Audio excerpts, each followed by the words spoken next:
On top with tori for today, Presido Buhari don meet with IDPs wey dey Katsina as e promise dem better protection. Presido Buhari for Basari Local Government Council area for Katsina State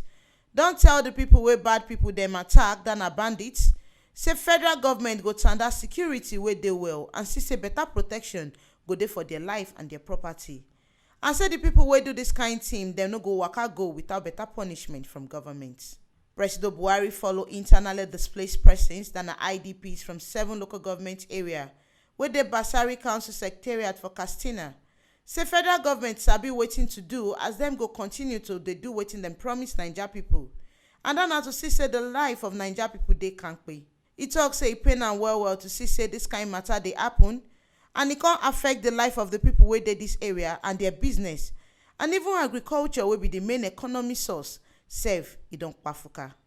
Buhari tok say e wan tell dem say make their mind cool as federal government don dey receive daily report from security agencies, and Governor Aminu Bello Masari e don come visit am and don give am better informate on top the katakata wey dey shele as dis bandits dem dey kill people and dey destroy properties for Katsina and the states wey even near dem sef.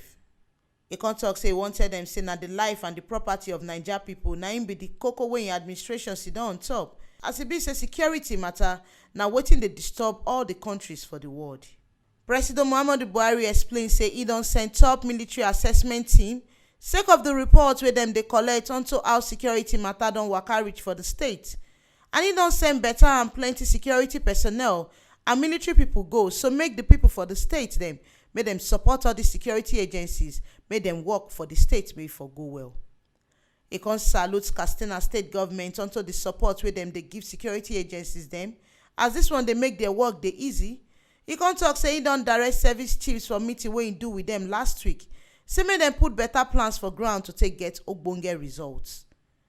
Naija Presido con still salute First Lady of Nigeria Aisha Buhari unto how she take put body for dis matter as her foundation sef don provide ogbonge support for dis people since dis katakata happen to dem. E con still salute Alhaji Aliko Dangote, Alhaji Dahiru Mangali, even bank wey be Stanbic IBTC, National Commission for Refugees and Displaced Persons, and other NGOs dem wey throway body put for dis matter wey happen so. Presido con direct National Emergency Management Agency (NEMA) say make dem work fast to support the people wey dis katakata wey affect dem and the people wey still dey front line for dis matter so. Governor Masari salute Presido and say e happy as Presido come visit dem, and e happy with the way the military take quick answer dem as dis one don reduce the killing, the kidnapping and other bad things wey dey happen for the state. E con tok say some attacks still dey wey dem record sake of say the Rugu forest e dey help cover the tracks wey dis criminals dem dey put for ground. Emir of Katsina Dr. Abdulmumin Kabir Usman don tell people say make dem no put their hand for bad thing and make their cool mind come down as security agencies dey ground gidigba to attack the people wey dey do all this katakata and wan scatter the peace with the one wey suppose dey the state and the country. Na here we see the better informate reach on top with tori for today as President Buhari don meet with IDPs wey dey Katsina and e don tell dem make their mind cool gidigba as government dey ready to assist dem for everything wey dem need. Make una no forget say dis ogbonge informate wey dey reach una so na T Live Media na im bring am come gidigba put for una on top with tori for today.